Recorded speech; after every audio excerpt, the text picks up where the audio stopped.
Hello, in this video I'm going to show you how to get a streamer that's designed like this with the hook point up to ride in such a way that it can fish under a bobber as a balance fly or avoid snags almost entirely. So this is with 0x tippet, and this is my eyelash bugger.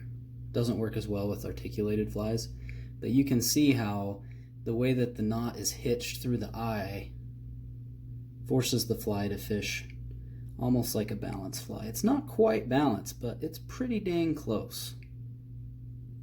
And has really good action too.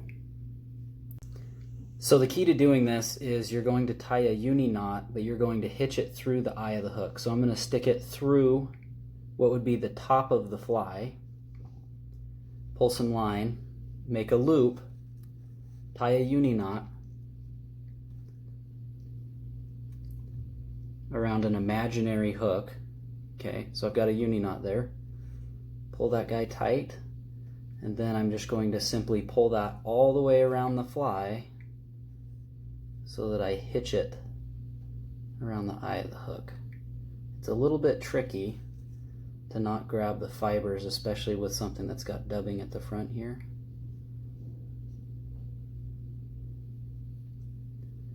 Get that all cinched down. Trim it. And then you can see, even in the air, it naturally wants to sit horizontally.